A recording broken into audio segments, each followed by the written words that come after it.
يا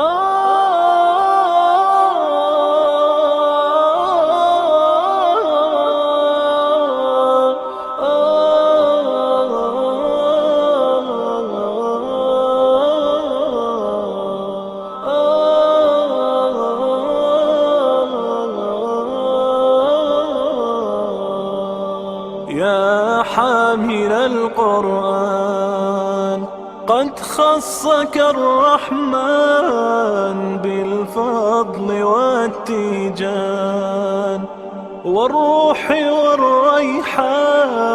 يا حامل القرآن قد خصك الرحمن بالفضل والتيجان. إن الحمد لله نحمده ونستعينه ونستغفره ونعوذ بالله من شرور أنفسنا ومن سيئات أعمالنا. من يهده الله فلا مضل له ومن يضلل فلا هادي له. وأشهد أن لا إله إلا الله وحده لا شريك له وأشهد أن محمدا عبده ورسوله. يا أيها الذين آمنوا اتقوا الله حق تقاته ولا تموتن إلا وأنتم مسلمون. أما بعد، فإن خير الحديث كتاب الله وخير الهدى هدى محمد صلى الله عليه وسلم وشر الأمور محدثاتها وكل محدثة بدعة وكل بدعة ضلالة.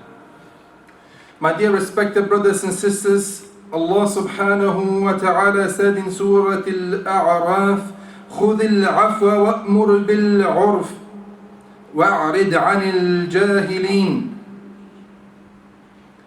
Be gracious, enjoy what is right, and turn away from those who act ignorantly. My dear brothers and sisters, the topic of today is speak good or remain silent. And you may ask, what's this got to do with our situation? Now that Ramadan is over and that we have almost entered Dhul Qa'dah, which is tomorrow, one of the Shahrullah al-Muharram, I have noticed a social ill that has been prevalent for some time. And it is to do with the increased use of social media today. Now don't get me wrong, I'm not against social media. Social media has certainly its benefits. But the way a lot of us are using it, it creates a lot of trouble as well. And so today, I want to highlight one of the most important principles, one of the principles that has been highlighted by Imam al-Nawawi rahimahullah ta'ala in the 40 hadiths of Imam al-Nawawi. Ulama have spoken about it for the last 1400 years. And it is about speak good or remain silent. It goes back to the hadith of Rasulullah sallallahu alayhi wa sallam, Man kana yu'minu billah wal yawmil akhir falyaqul khayra aw liyasmut wa fi riwaya aw liyaskut. Whoever believes in Allah subhanahu wa ta'ala and the day of judgment, the last day, shall either speak what is good or otherwise remain silent, and in a narration be quiet. My dear brothers and sisters, we need to realize that this is an Islamic value. As-samt, to remain silent in Islamic value. It is an Islamic value that has been highlighted throughout at-Tariq. We need to realize that whatever we write on WhatsApp, on Facebook, on Twitter, on Instagram, whatever we forward, whatever message we support by forwarding, that is as if though we have said it. It takes the same ruling. My dear brothers and sisters, the amount of messages I'm getting, and I'm trying to be really, really careful on social media.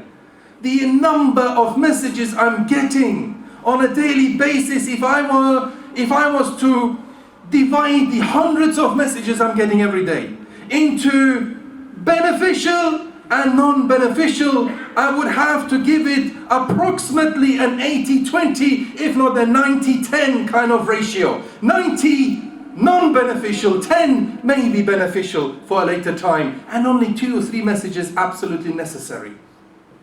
It goes fundamentally against the akhlaq of An-Nabi sallallahu alayhi wasallam, the adab of An-Nabi sallallahu alayhi wasallam, who taught us to only speak when it is good.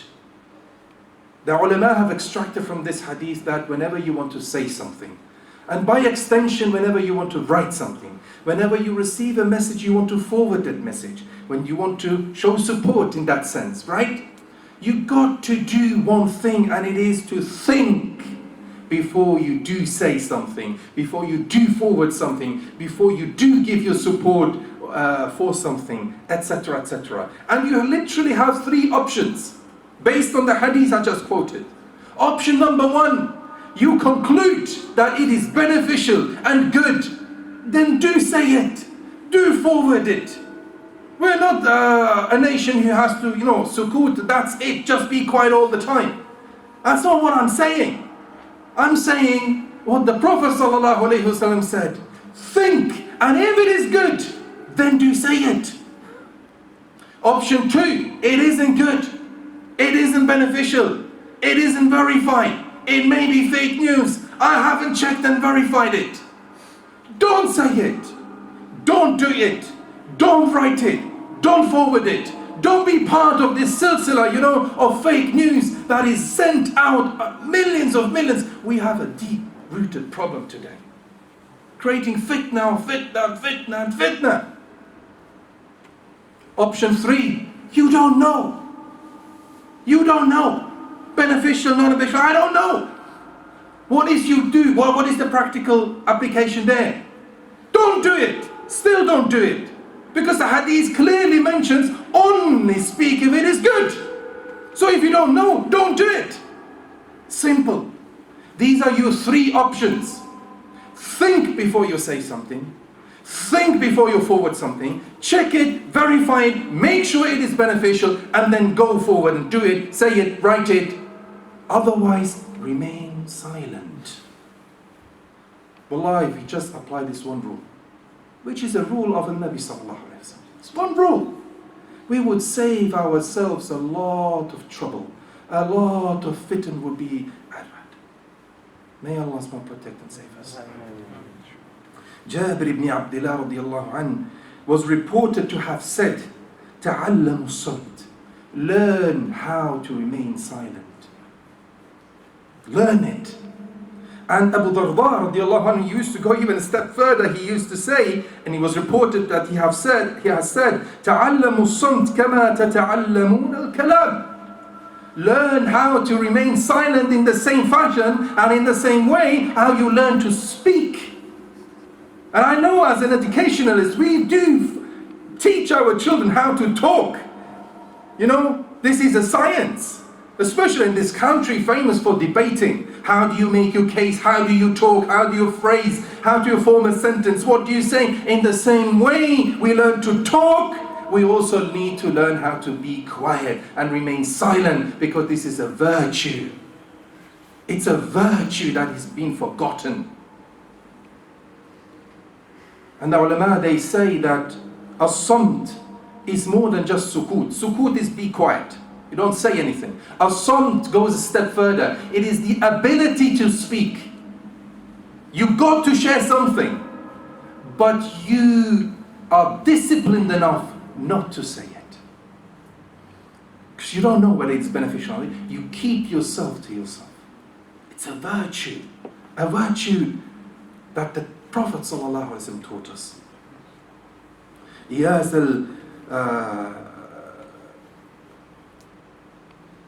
al-Ijli, rahimahullah ta'ala, he used to say, "I struggled with myself learning to be silent for 10 years. 10 years he's trying to learn how to be silent. And I'm standing here on the minbar and I'll tell you, I'm struggling with that myself. And this is why I made it a topic today. I'm struggling myself with this for 30 years. It's the ability to be silent. Just quiet. Just, no. Well, I'm thinking back to my days in Medina, and I had a friend. I didn't even know his name anymore. I think his name was Muhammad. He was a Hafiz of the Quran, Masri, from Egypt. If I would count his words that I know, you could almost count them. Over the 7 years we used to study together. The only thing I can remember him is smiling. Always smiling, smiling. And when he said something, it was gold. It was gold. When he did say something, eventually when you heard his voice, it was gold. People stop, shh, be quiet. He's saying something. Meaning that is beneficial. He's going to say something and you want to hear it. You want to hear it. When he said something, it was gold. Otherwise, it was just a smile. It was just a smile. Never had contact with him for the last 14 years now. But I can remember his smile. Ahlul Quran. Ahlul Quran. The people of Quran. May Allah make us from the people of Quran. The Salaf used to say, you could almost count the words of some of the Salafus Salih, the righteous predecessors, from Friday to Friday. They used to count the words of the righteous. Count them, count. May Allah help us to master this virtue. May Allah help us to avert fitan. May Allah help us to read the seerah of the Nabi sallallahu alayhi wa sallam and try to follow the best of it. The akhlaq of the Prophet sallallahu alayhi wa sallam. The adab of Rasulullah sallallahu alayhi wa sallam. Barakallahu lana wa lakum fil Qur'an al-azim. Wa nafa'ana wa iyyakum bil ayati wa dhikr al-hakim. Aqulu qawli hadha wa astaghfirullah li wa lakum wa li sa'iril muslimin. Fastaghfiruhu innahu huwal ghafurur rahim.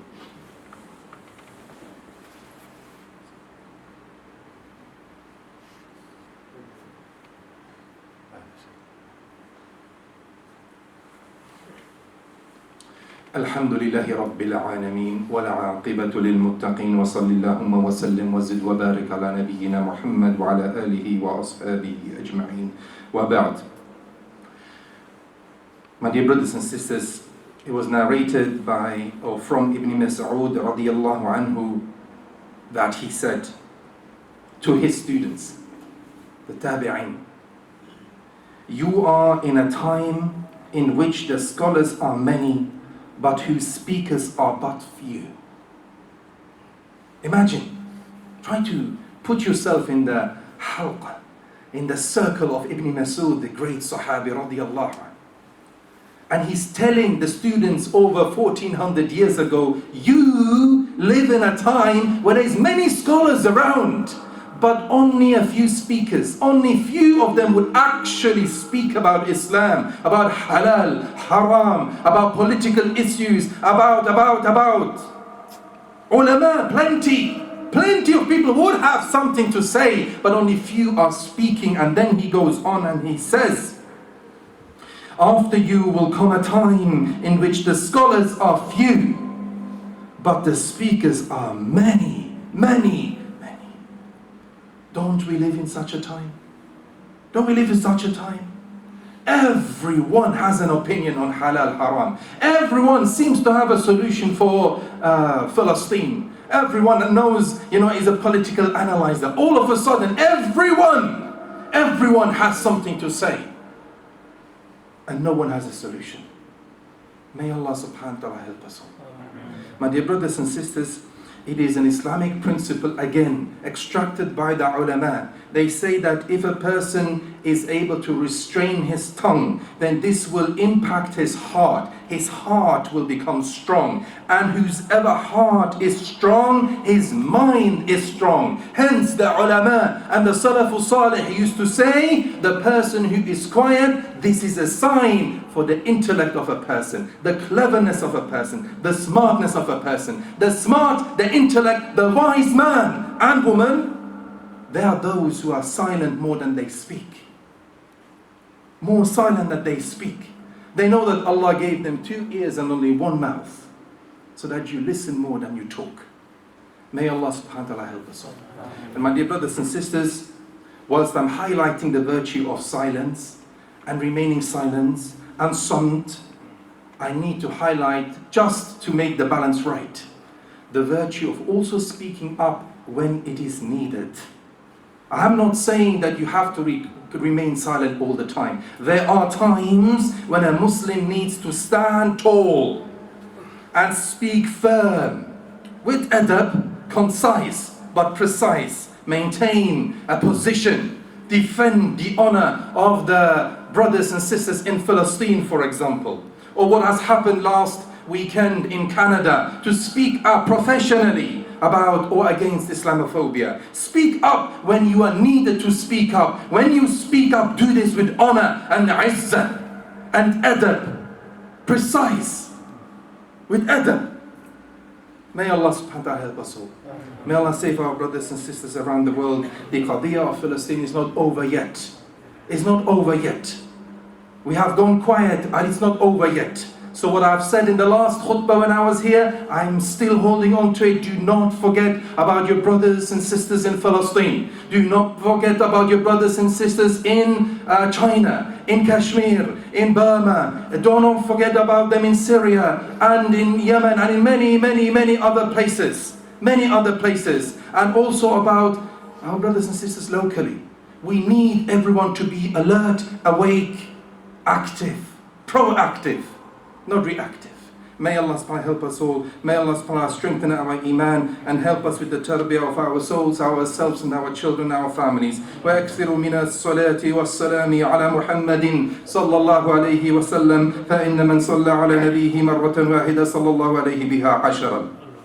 اللهم صل وسلم على عبدك ورسولك محمد. اللهم ارزقنا محبته واتباعه ظاهرا وباطنا. اللهم توفنا على ملته. اللهم احشرنا في زمرته. اللهم اسقنا من حوضه. اللهم ادخلنا في شفاعته. اللهم اجمعنا به في جنات النعيم مع الذين انعمت عليهم من النبيين والصديقين والشهداء والصالحين.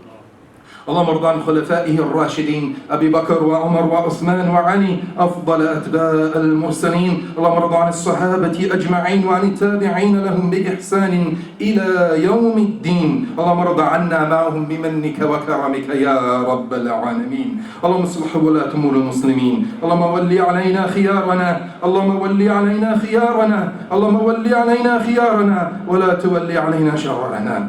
اللهم اصلح المسلمين جميعا ذكورهم وإناثهم كبارهم وصغارهم يا رب العالمين. اللهم انصر المستضعفين من المسلمين. اللهم انصر إخواننا وأخواتنا المستضعفين في كل مكان. اللهم انصرهم في الصين وفي كشمير وفي الهند وفي سريلانكا وفي سوريا وفي اليمن وفي كل مكان، وانصرهم في فلسطين. اللهم طهر المسجد الأقصى يا رب العالمين. اللهم انصر إخواننا وأخواتنا المستضعفين يا رب العالمين. اللهم فرج عن علمائنا والمظلومين في السجون يا رب العالمين يا عزيز يا قوي. ربنا ظلمنا أنفسنا وإن لم تغفر لنا وترحمنا لنكونن من الخاسرين.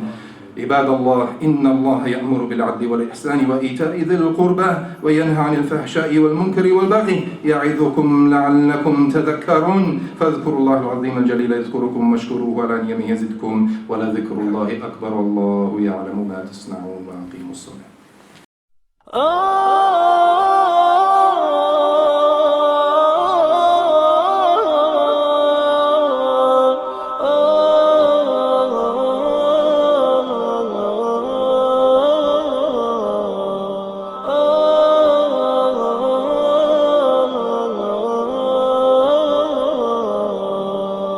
يا حامل القرآن قد خصك الرحمن بالفضل والتيجان والروح والريحان.